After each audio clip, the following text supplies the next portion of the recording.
what I'd like for us to do we'll have Eric Patel presenting from Boston EXO, based in the US. We'll have Craig and Liesel presenting from EXO Futures, and they're located in South Africa. And then we've got Sahar, who is situated in Bahrain and represents her own business called Impactique. And I think that they've all got some beautiful stories to share with us today.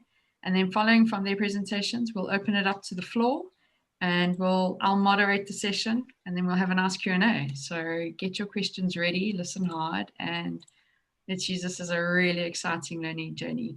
Just a disclaimer, I am recording, so if you don't want yourselves to be available to the public, just let me know, and we'll try and keep you out under the covers. So over to you, Eric. Thanks very much, Kelly, and definitely appreciate you putting this together. It's always pretty exciting to do these things. And, again, just really glad to be here. So looking forward to it. So welcome, everybody. This is a little bit of a snapshot of our own EXO Entrepreneur Journey for Boston EXO. And boy, what a journey it's been. And we're only in October, right? And we pretty much got started underway not too many months ago, right? I've always been joking with the crew that we're sort of like the new kids on the block. Although, with the passage of time, it's certainly feeling less and less like that. So I've got a three-parter for you, a little bit about us, a little bit about our journey, and a little bit about, some of the approach that we're taking. So this goes back now to probably earlier this year, right? When things started to really go south for many of us, even here in the States. Middle of March 2020 was kind of like lockdown, kind of period for us. And the layoffs started happening, as the year progressed on, the civil unrest kind of happened, and it was only like, June or so by then. So I wanted to do something for myself, for other people in the area, wanted to also just kind of, Boston, New England area, and realizing that, there was definitely a market here, I think, to kind of take over, and, wanted to partner with folks, and really just had the idea to kind of pull people together, right, to kind of join me along in this little adventure here. So since then, we've done a number of things, some of which I hope I can share with you on this call. So a little bit about us again. And this has evolved a little bit over the months, and I do have a slide later I'll show you with just how it's done that. But as it stands today, it's global exponential mindset transformation, right? And this is very congruent with some of the good work that OpenEXO has been doing in this lately, Kevin and others, with some of the assessments that they're doing and all the data and information and participation from all of you to be able to help with this. So it's funny, we both kind of did this at the same time. We kind of looked over our shoulders and we're like, oh, I guess we're not the only ones thinking about this, which was great, right?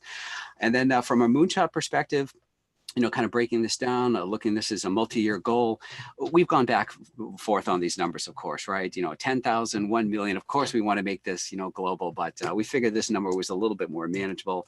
And then in terms of our vision, we definitely want to be the leading company for the exponential mindset change, right? And we'll talk a little bit more later about how we are hoping to kind of bring this vision to light. And then lastly, on our mission, and this is where it kind of breaks down really tactical here, right? We're known, amongst other things these days, as an EXO incubator, right? So we want to help startup companies. We want to help companies become exponential, right? And we're doing this ourselves, right? So this is really where I think our mission kind of comes into play here. And then these are some of our values right at the top here, obviously very EXO focused. There's a little bit of Agile Scrum in here as well. And really just other things in life that, are important to us. So we're really glad about that. And just to kind of show you here, our core team members, our model is a little bit different than a lot of other companies, right? We're able to bring on board people really from anywhere. It's kind of an open door, right? You come, you help out when you can. And so since then, when we got started, you can see here, we have a team of 12 and they're still with us. Right, so we've had actually nobody sort of depart, if you will, from the core team. Over the months, we've expanded that Boston EXO community to include partners. And these are companies who we're working with pretty much week in, week out. One of the tools we're using is, you've probably seen this through the open source community, is the partner canvas, right? Highly recommended. Take a look at that. So that's one of the activities we're doing with our partners. And I mean, I could spend the rest of the time just talking about what we have and, currently incubating with all of our partners, but I've been really grateful for them to join us along this ride. And not to mention our board. And I'm sure some of you recognize some of the folks here. They've been with the community for a lot longer than we have, right? So we're definitely open to our sort of journey and our learning here within Boston EXO. So that was the first part, a little bit of a quick overview about our company. And now what I'd like to do is just kind of talk about our journey. And so I thought the best way to do this is just kind of start from the beginning and kind of go through you this in a little bit of a timeline fashion. And while what I'm going to talk about is not everything that we're doing, because I sort of joke with, the Boston EXO community, is you should see our Trello board. And you really should, because I think you'd be really amazed. We've done a lot more than what you're going to see on these slides here, but I wanted to at least share with you some of the highlights, if you will. So as I might have mentioned, we got together back in May of this year, and it does seem like it was a while ago. And, so one of the very first things we worked on, of course, was like the logo. We worked on just, it was nothing more than a landing page back then, if you can believe it. So we wanted to get something stood up. The landmark, now infamous webinar was back in May. I called it the Startup Company Reveal. And what I wanted to do was really walk people through what's been happening in the USA. What is this EXO thing? Why am I into it? And if you're interested, by the way, I'd love for you to come along for the ride. So that kind of kicked things off there, and we just kind of, grew and kind of went from there. Back in June is when we really got the core team together and really got things kicked off. And we did that a week only prior to the kickoff of answering the question, how can we help and serve the youth that are out of summer jobs and that don't have internships and are probably sitting around not doing a whole lot this summer? We decided to put together an internship program. And I think many of you have heard about this, and this really got us on the map very quickly. This was a ton of work to do. We did a whole debrief on the internship. For those of you that want to see that separate Zoom call that we did, happy to share that with you. We went into some detail. We shared metrics and stats and results and all that. But this is really, we banged this together in like record time. I was going to say it was about 2.5 weeks. And we told the interns, look, there's no stipend, there's no academic credit, and there's going to be a ton of work. And by the way, going through the 10-week EXO sprint is one of 7 things you'll be doing. Are you still interested? And by the end of August, 27 people were still with us and said they did. Other things we did, even just in the month of June. June was a big month for us, even though it was kind of a short month because we didn't actually were in existence for the whole entire period in June. But these are just some of the other things that we did just in the month of June. And then we kind of moved into July. We were full into the internship. We joined the Open EXO Partner Program. We did a lot of Canvas work with the EXO Canvas, the Business Model Canvas, the Value Proposition Canvas. What am I forgetting? And also too, is we went from a landing page to a full featured website, which is still what we have today. So that was a lot of kind of behind the scenes that we did, and to finally kind of get that going. We were also pretty heavily involved in the community back in July. We did stuff with EXO Execute, now one of our partners. We did stuff with, Purpose Alliance. We did stuff with FastBridge Consulting with their remote innovation management program. We did stuff with the University of Sydney with their humanitarian innovation hackathon. So July was a busy month for us, not only running the internship, sort of flying the plane and building it at the same time, but also doing all this other stuff too. August, we felt was a little lighter, but things really heated up for the internship, right? So we started to kind of get some press, some media. We also institute business idea testing, right? From our friends over at Strategizer, from the Testing Business Ideas book. And, as we say within Boston EXO, drinking our own moonshine, right? So this is one of the things that we're trying to do a lot more of within the culture of Boston EXO. And so August, of course, with our core team members in Europe, people being on vacation. So it was maybe one of our slightly lighter months, if you will. But we did, finish out the internship. We issued a lot of different credentials. A lot of them are being showcased now on LinkedIn. So of course, we had the interns themselves, but also we had a lot of people from the community, right? Yourselves included. Thank you again. So we're really excited about that. And then, September, which was only just last month, kind of rolled around, and we started announcing a lot of what we're going to be doing for the fall and moving forward, right? So we did a big reveal, a webinar, which is also up on our media page on our website. We wanted to continue on with the interns from the internship. So we announced our student ambassador program, and we have other things going on with our interns as well. And we would have actually probably had more interns sign on with us, but after all, they're students and they're in school. So we did have, 6 that we are moving forward with, and we probably will be adding more. And they have their own objectives and key results, OKRs, by the way. They have their own Trello board, which they have tickets that they're doing. So they're almost operating as like an independent entity within Boston EXO. And again, just a few more highlights for you, how we ended up September.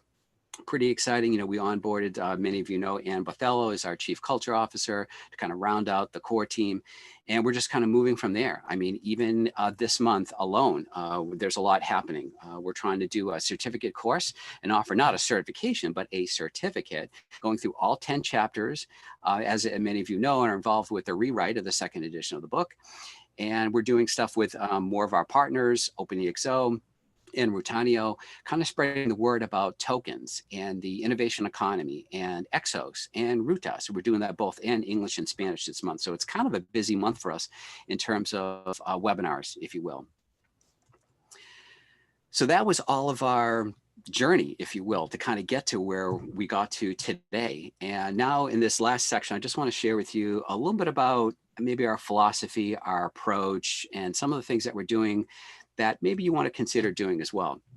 Again, I could spend hours on just this one slide, but just to kind of, if I were to put, let's say, 10 different things in here, and this is a little bit about, I think, what kind of makes us a little unique and special, right? And you hear always a lot about people and the team, right? And you can see our ecosystem, right? We have the core team, we have our ambassadors, we actually have a whole other people, a little bit of a staff on demand on the bench, which we call Boston EXO consultants. These are people who, like actually most of our core team members working full-time jobs or other side hustles, really can't make that commitment to us, but we tap them very frequently.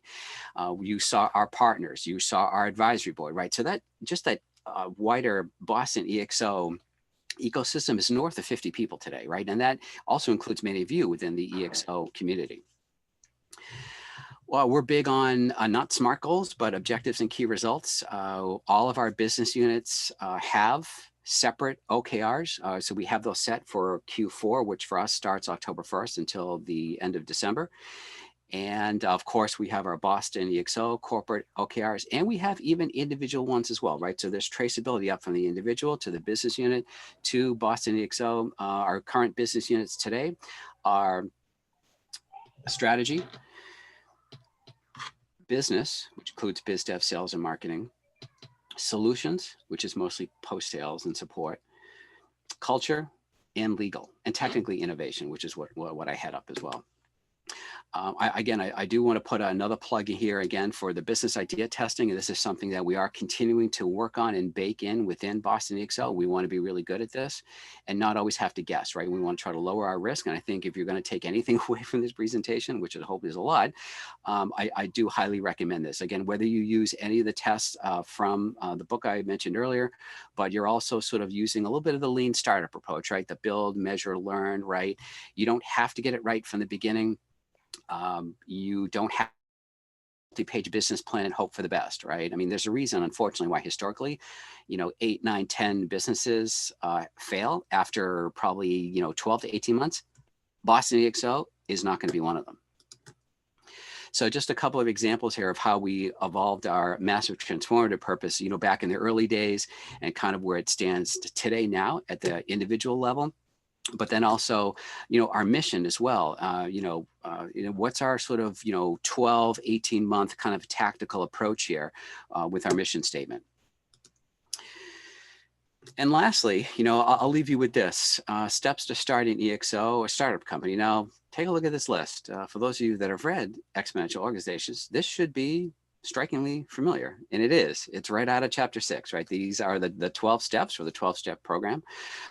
So, we ourselves are following this. This in itself is one of our OKRs, right? So our OKR, our objective, is to become an exponential organization. We'd love to be part of the first bunch of companies that, you know, land one of the .exo domains at some point in the future. Our key results are what you see here listed, right? So we've made some really good progress with this since the spring, and we believe, well on our way to becoming exponential. So I'll leave you with a quote from one of my favorite personal development, personal success authors. Unfortunately, he is no longer with us, but he is the mentor of several folks, including Tony Robbins, Brendon Burchard, Dean Graziosi. And I shared this slide with the team members who joined us for the Boston Startup Company Reveal call way back in May. And it's simply, if you really want to do something, you'll find a way. If you don't, you'll find an excuse. Awesome, Eric. Thanks for sharing. Yeah, as Craig's doing, very excited to hear that. Thank you. So we're going to jump into EXO Futures. Craig, Blanche, and Liesl van Horen, if you wouldn't mind jumping in. Awesome. Thanks very much, Kelly and Eric. That's not a tough act to follow at all. Oh. So off we go. Yeah, it occurred to me that there are probably some people here that are not, or there may be some people here that are not familiar with the EXO Canvas. So if you're not familiar with the EXO Canvas, please do have a squiz at it. You can download it on, maybe Kev, you could pop the link from the OpenEXO site where you can get to it. Yeah, because essentially, you know, if you're not part of the community and you haven't done the certifications, then some of the terms may be unfamiliar to you. But I'll try and sort of elaborate on them as we go through. So from an EXO Futures point of view,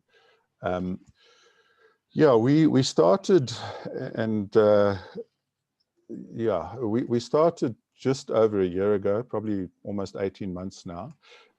Coming out of, and we have a couple of businesses that are really already running and are still running, but started looking at, you know, having come out of exposure to OpenEXO, leveraging exponential possibilities. So, you know, what we see is that people are left behind and increasingly excluded from economic development and financial inclusion. Thanks, I don't know who that was. So you know, the concern that as you digitize and as you embrace the digital future, there's on the one hand the chance that you become less human, but on the other hand the need to really be more human. And particularly from that perspective, to try and not leave other people behind, you know, and especially from an African perspective, people are being left behind.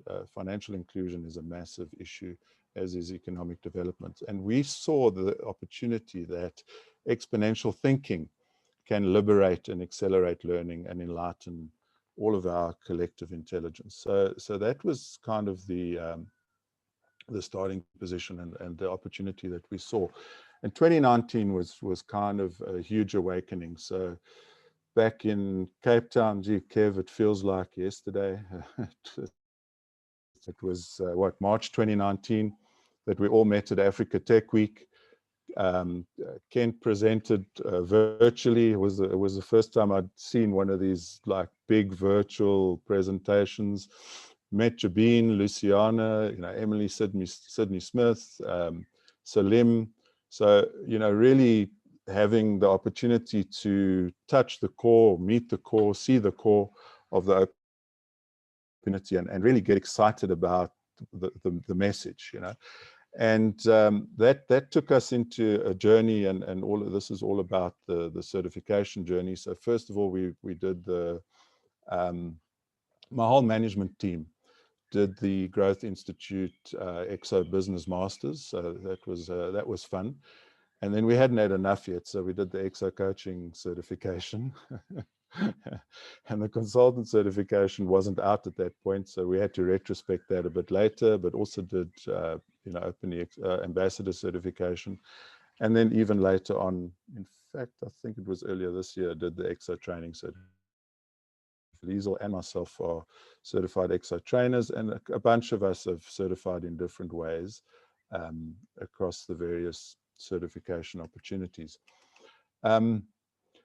So just taking a step back to, when I read Exponential Organizations, and I did read it before I met Salim, but after that event, I read it again. And the Beware the Expert chapter is what really resonated with me when I read it for the second time. It actually resulted in me firing my business partner at the time, because he was a big five consulting guy with a real linear perspective. And I just thought, wow, this is what's been holding me back, trying to extrapolate the future based on the past. That was definitely not working for me. So got rid of my business partner at the time, and explored this idea of awakening to exponential possibilities and the abundance mindset. And at that time, my MTP was making entrepreneurship easy in Africa, which is kind of an impossible task. Over to you, Liesel. Yeah, Sorry, thanks, Craig. didn't give you a chance earlier. No, that's no problem. Just a correction. I haven't done my trainer certification yet. It's on my long to-do list of things to do. Sorry, I thought you had. No problem. No problem. So yes, my initial MTP was to create access to employment and skills development for everyone in Africa. And I think this MTP actually realized itself before my birth, and really only became more and more of a passion of mine as the decades passed. And then Craig and myself got together, and yeah, Craig can tell you the rest of the story. Well, Liesel, we were working damn hard on a business that we weren't having a lot of fun in, but that's a different story. So the awakening continued, and we started selling and promoting the ExO Awake sessions. So the ExO Awake session is really about, and if I just flash the canvas up here, it's really about starting with getting people to understand their massive transformative purpose, or the need for a massive transformative purpose, and getting them to understand the opportunity that exponential technologies and these attributes bring for transformation. And you've seen some of that in the Boston EXO, in Eric's pitch, is some of the possibilities there. So, and what we found was quite amazing. So we had a number of attempts at getting people to open their mind, think more exponentially, want to change, want to transform their businesses, and found that most people are in a cave. They, to use the Socrates cave analogy, they see the walls, they just don't see beyond that, and I thought back to, it took me the second reading of the book for some of the lights to go on, and realized that a lot of the fundamentals of exponentiality, if I can put it that way, are not even, people are not even aware of them. So this is part of, getting people to see the fundamentals is part of what we're trying to do now. And we've always practiced staff on demand. I mean, we've in the training business, which is our ExO Futures business at the moment, it's really just Liesel and myself, but the work gets done between us and more by Liesel than me, to be honest, and by outsourcing everything else. So we don't have a big team at all, but we collaborate quite extensively within the community and with other resources that we trust and that we've worked with before. And we often get gig pieces of work done on Fiverr or on platforms like One Circle or wherever we can. So and we've always had flexible workspace and hours and flexible hours, and we've always been more focused on outcomes. So OKR type thinking and working is not new to us. But so we'll get to some of the points about leveraging leveraged assets, which comes to flexible workspace and that type of thing. We've got a software business that, you know, delivers agile sprint, lean MVPs, lean minimal viable and minimal viable products and solutions to customers. That's all been part of our thinking in the past. But what we've really increased is experimentation. So interesting to see your experimentation focus as well, Eric. We've been using the Write It from Alberto Cevallos. It's a great, if anyone's not aware of it or not seen it, have a look at pretotyping.org. He covers quite extensively an experimentation approach that you can use for product, market, whatever you're really trying to validate. So, you know, validating product market fit. Increased business experimentation is a massive part of our exponential journey across various aspects of developing the business. And obviously we've, you know, having come from lean and agile, we've understood automation and continuous improvement, but the exponential journey is taking that to another level. So what we found is that people have a really limited perspective and a lot of baggage typically, and I don't know if that's true for globally, but I think the Africans in the room will attest to that being the case, and by Africans I mean all of us in all of our diversity. You know, so, and of course that limited perspective, if you've grown up in a shack and you know, you've gone hungry most days, you know, your sort of perspective of abundance will be extremely limited. You know, your perspective is scarcity is the way the world works, kind of thing. But that goes all the way to the boardroom, you know, and in fact boardrooms promote scarcity because that's how they create competition. So you know, exponentiality is Greek in Africa is the view that I put here. And so we shifted our focus to, and I guess this comes to what happened with, you know, during C19, shifted our focus to community and tribe, and, you know, really building out the fundamentals of exponentiality. And our initial focus was entrepreneurship, but then C19 drove us back to this passion for entrepreneurship, and the MTP evolved to democratizing entrepreneurship in Africa. So that's what we've been driving, and kind of only launched that, I guess, 3 months ago now. But that passion for entrepreneurship, you know, and getting the community involved and engaged, and getting them each one to teach one is one of the mantras that we're following. You know, so get involved, and you know, I'm learning from the youngsters in the community, and it's tremendous to actually experience that learning and teaching and continuous learning and teaching, and it's a virtuous circle, which is really awesome. So this community is growing exponentially, you know, having only started at mid-year, and there've been quite a few community initiatives for engagement, which is where Liesel's been absolutely fantastic. So Liesel's going to just touch on a little bit of that aspect. Thank you, Craig. I think our ride, literally from April, when we started coming up with the entrepreneurial brain concept and putting that forward, and we really it's a sweet spot around about mid-June only this year. And literally our community has evolved from June. So we have quite a number of initiatives in place which serves both our entrepreneurs and our enablers in our community. So we are continuously working with our community, very closely with them, to add more opportunities and initiatives to democratize entrepreneurship in Africa, and that is our. So some of these initiatives, I'm not going to talk to all of them, but really includes our Masterminder and Challenge Minder initiative, which one of our champions brought to the table. And we worked with Melissa to evolve this further. So this concept really entails where our Masterminders and Challenge Minders coach our entrepreneurs to leverage exponential possibilities for their businesses. And we have a very exciting Masterminder project going at the moment, which Craig's involved with. We then also run... I'll give you a moment. Yeah. Would you like to quickly chat about that now? Then I'll continue.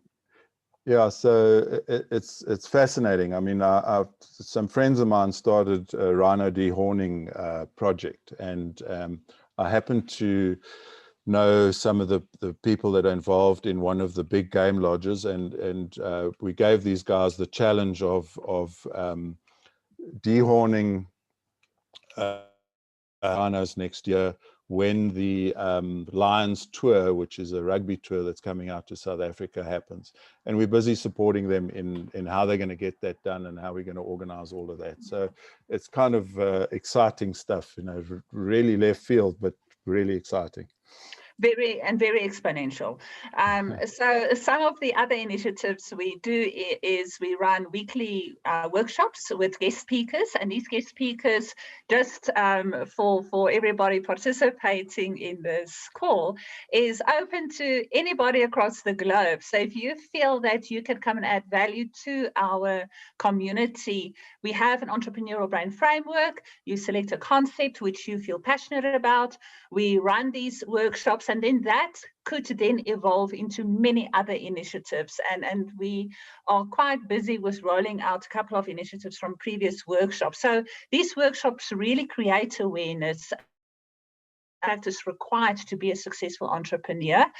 And then also, we're very excited about our skills development offerings for rapid skills development. You did see my post in the chat where our focus is to drive a thing called minimal viable courses as well.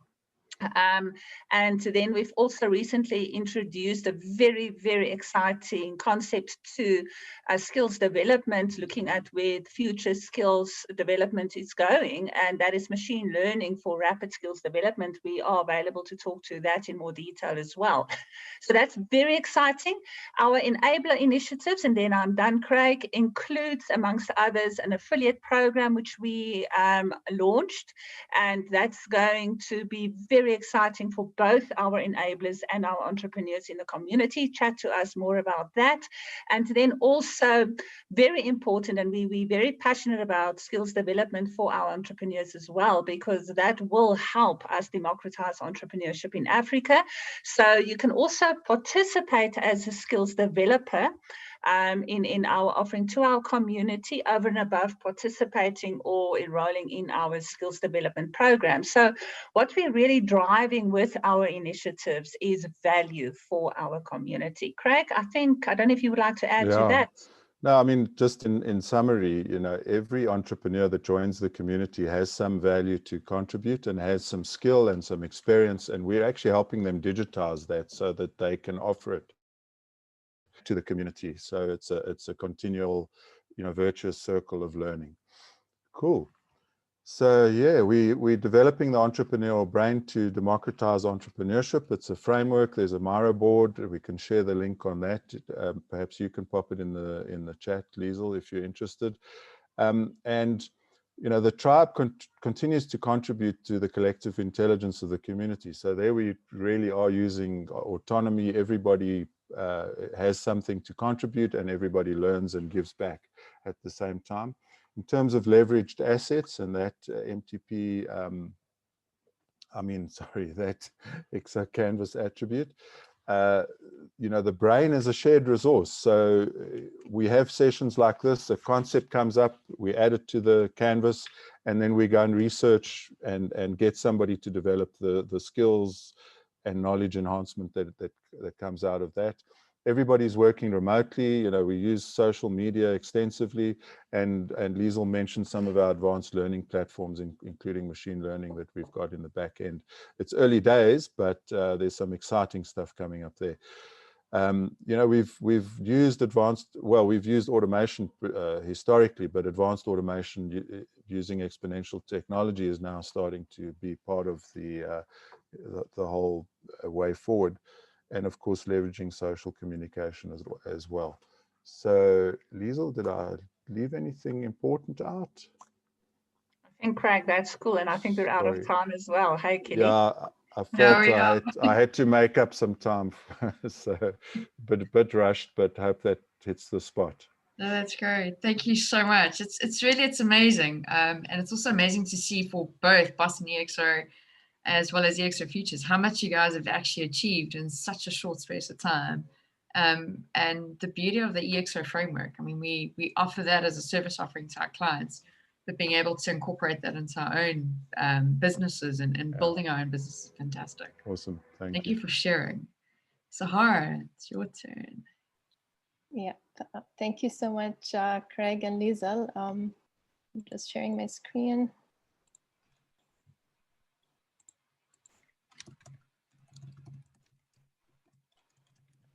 Okay, so a bit different approach when it comes to how I work and how, in terms of consulting and how I use the ExO model in the way that I'm working. And I can relate a lot to some of the elements that Eric was talking about, and I can also relate to Craig and Liesl. So my MTP is very similar to Liesl's, democratizing access to education and jobs for everyone.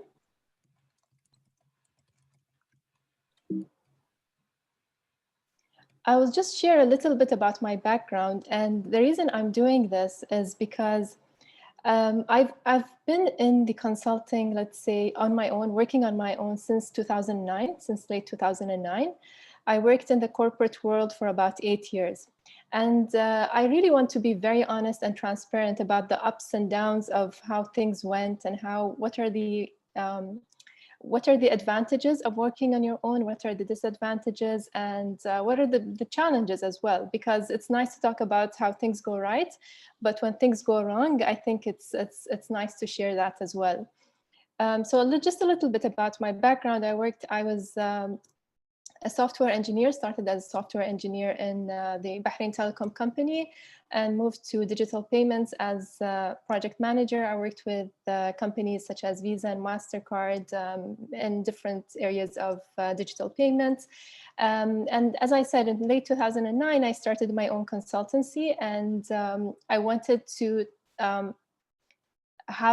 own my own time, but still work with corporates. At that time, it was still, entrepreneurship was very new. So I worked with different clients. I worked with companies such as Ernst & Young, BNP Paribas. That was all good. And 2011, I launched my first startup. It was a recruitment portal. And here is where I realized what I'm lacking and what my strengths and weaknesses are. And it lasted for about 2 to 3 years almost. And I was just going on in this platform, in this recruitment portal. And I realized later on that I started the company not because I want to be in the recruitment space. I have no experience in recruitment. And I just wanted people to have access to jobs. And I was seeing the gaps, and I was seeing that so many people are struggling and companies are not able to match jobs properly. And what I understood later on was that it's not about creating the jobs. It's not about the recruitment itself, but it's about changing the future of work completely and democratizing access to jobs for everyone. And later on, I went on to take on my MBA 2014, and gave me a lot of knowledge about the businesses and the business aspects as well. And this is where I saw that my weakness was in business, because I worked in technology. That was my strength. 2015, I joined as an associate editor at the Mobile Century, working in innovation, interviewing startups, companies, projects, innovation projects, everything around future of work, education, entrepreneurship. And 2016, I closed the company. Sorry, I closed my company back in 2014. So 2016, I became a corporate trainer and part-time lecturer at the Bahrain Institute of Banking and Finance, and was a founding member of the first tech accelerator in Bahrain. And that was an interesting journey, because I would go from the accelerator where there are startups and everything, hierarchies, everything is new. And then I go to the training where I've been working with clients, mostly from banking sectors. And they're very rigid, used to having this linear mindset, and very, very against innovation. And that's when I introduced innovation courses to them. 2019, I met Paul Epping in Bahrain, and he introduced me to the Open ExO community. that was really an eye-opener, and I felt that it was the missing link between everything that I was doing. So it kind of connected the dots for me. And he told me to come to Dubai, where they had the Open ExO Summit in April 2019. And I went, and honestly, I had no expectations. So I met Salim, I met Emily, I met Luciana, I met Paul, obviously. I met a lot of people from the community.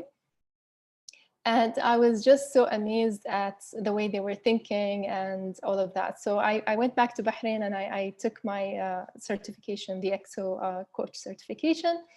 2020, early January, I registered my company, my consultancy, Impactique. The reason being, I wanted to be in this space. But I also know that, and this is what I want to get from this, and perhaps you can relate to it, is that it is a challenge to position yourself when you work alone. It is a challenge. Craig, you said that you work with Liesel and it's only you. When you go to big companies, it's very difficult to sell because they want to see a whole company. And Eric, you have a different model because you have a model where you have a lot of names and kind of staff on demand, and might make it attractive to companies. But my challenge for myself is, how do I position myself? And that is something that I figured out, is that I position myself as myself. So I'm a solopreneur. I'm not focusing on saying that I'm a consulting company or anything, because I like to solve problems, and this is the way I'm approaching it. So I work with, I'm part of the pool of experts at the Dubai Future Foundation. I worked with them recently on the future economy of Dubai. And honestly, 2020 has made it in terms of work, it made it more exciting. So companies are more open to, like new projects, innovation. There are more problems to solve. And I think thinking out of the box is a must now. So that just made the work kind of exciting. So another thing that I would like to share also from my personal experience is to be in alignment with your purpose. So that's something that I also learned the hard way, is that I was just doing things because I know that I'm good at this thing or I'm good at that thing. And it just didn't make sense, because if you know your MTP, or you want to, take another method and think of it as like your ikigai, or you want to have some self-reflection and just figure out what is it that you can relate to strongly. And then when you're in alignment, and whatever work that comes your way, and I think Eric also mentioned that, is you're going to know, do I want to be on this project or do I want to be on that project? And that's how you can build on things. And another thing that I've noticed as well is that even with using ExO, with using the methodology in itself, and having done the certification, and I thought it's really amazing, and I started to talk to people about it. And that's even before COVID-19. I felt like I'm just selling ExO. I'm not solving a problem. And I think this is a very wrong way to do it. And also because I hate selling, so I really, really dislike selling. But I noticed that the way we approach things anyway in the ExO community and in innovation, especially, that's you think about what problems do you want to solve. And now with COVID-19, you want to pivot. So instead of selling your previous service, focus on how your clients now have different problems and have need different solutions. So don't focus on the previous solutions. And I think that made things so much easier for me. And also having an abundance mindset in terms of thinking of what abundances are there, what abundances I can take advantage of. So with that, 2020, we've launched with community members and Open ExO community members, we've launched Women for Impact. This is a topic that's very close to my heart, and I feel like I've always tried to solve this problem, but I never kind of found the solution. But yeah, we kind of did things, but I felt with the advantage of being in Open ExO and having the abundance of resources and having people that are purpose-driven, it's very easy to tap into the Open ExO community and say, I want to solve this problem, whether it's education or whatever. And in this case, it was creating a better future for women, unlocking women's full potential. And it was amazing how people just started coming into the community and talking to us, messaging, email, LinkedIn, everything. And we came with this 5-day sprint, and everyone has been amazing. We've had coaches, everyone was working out of their own time. We didn't get any kind of sponsorships or businesses from that sprint. And now talking about the challenges as well, I also feel I'm very conscious when we're doing something and people are not paid for it. And I feel it's not the right way to do it. And that's from my opinion. But I think given that everyone was okay with it for the first time, we said, okay, let's go out and try it. But definitely something we want to work on is to create this as, you know, people where they can come in as coaches, as head coaches or disruptors, etc. They can also be paid for their time and make a difference to the world at the same time. But yeah, definitely we've used the ExO attributes in this sense, the staff on demand and the power of the MTP especially.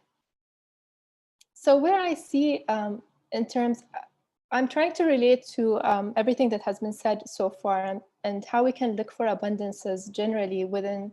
I know a lot of people are working on their own, and that's why I'm saying, you know, maybe we should look at it from a different point of view, because if you look at yourself as a consultant, there are pros and cons.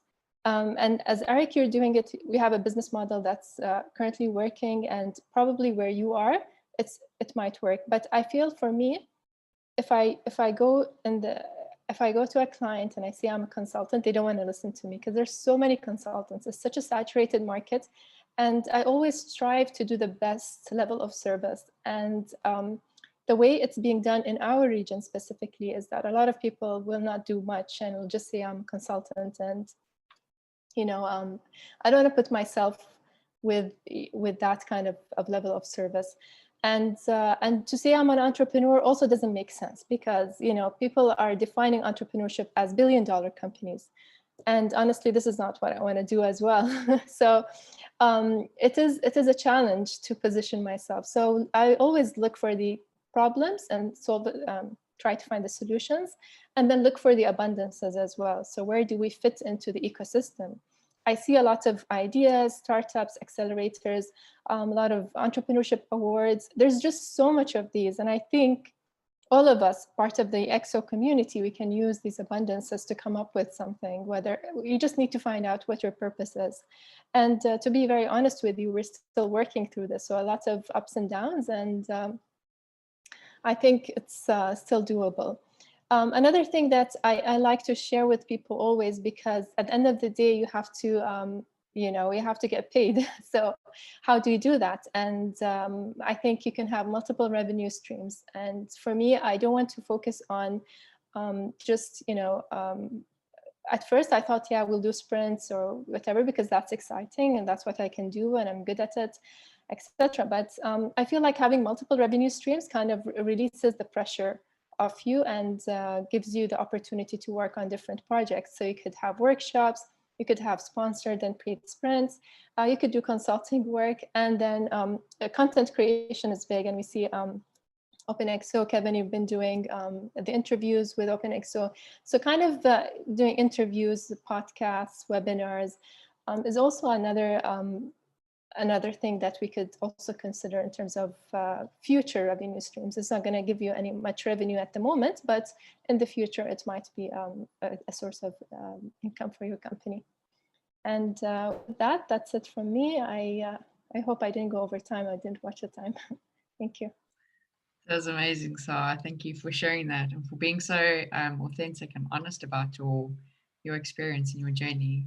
I think a lot of us are solo, or at least started solo, and I'm there. It's hard. It's hard these days when you just wish who can I reach out to? And what I love about this whole community is that you can do just that. You can drop a line and go, Eric, what are you doing? It looks great. Can we chat? And I've done that a few times. I think he sees me messaging and thinks this girl's messaging me again. Here we go.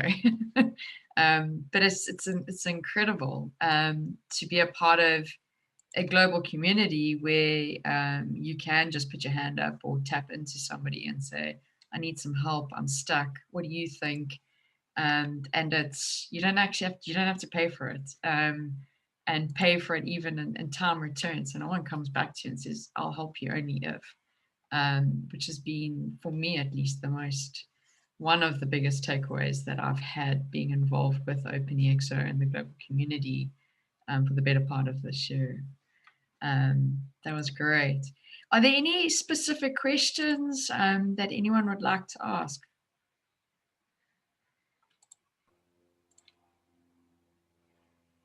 Why have we got solo entrepreneurs when you could all join our community?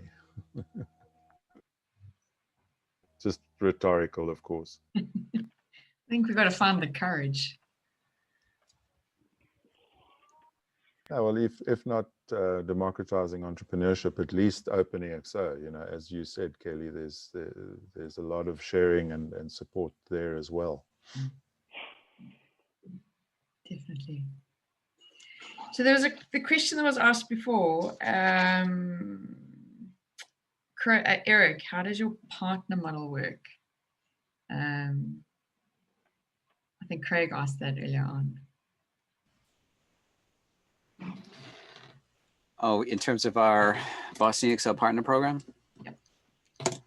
Yeah, so, you know, it's fairly open and flexible and straightforward. I mean, we are looking obviously to partner with folks that, you know, we look at it sort of a mutual kind of back and forth, right? So we help the partner helps us. So it's not really an affiliate program. It's an actual true partnership. We have folks actually on the call today that are our partners, and we really try to look at it really, and, you know, how can we help them? How can they help us? And how can we actually, you know, make some business together?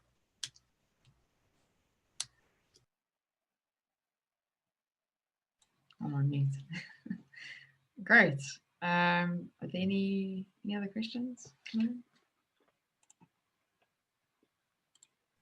Okay, I think there was another question earlier about the difference between mindset versus culture. There were a couple of responses to that. So I don't know if anybody would like to venture in answering that question, because it's a very, very important question. Is anyone brave? Anybody? What was that again, Lisa? Can you repeat it, please? Yes. There was a question earlier about what's the difference between mindset and company culture. And there is a significant difference, I believe, but I think it's a very important question to answer. So I don't know if there's anybody who would like to venture answering that. I know Gerard, who's part of our community, suggested that mindsets between the ears and cultures between the company walls. And there was another suggestion as well on the difference. Do we think there is a difference? Absolutely, yeah. Yeah, so from my point of view, I actually think that, you know, culture stems from mindsets, and you can build. I mean, the building of a culture is dependent on the individual mindsets, right? And so, you know, they definitely are different. I mean, I'm sure everyone's heard the whole term of, you know, culture is what happens when the boss isn't around, and those sorts of things.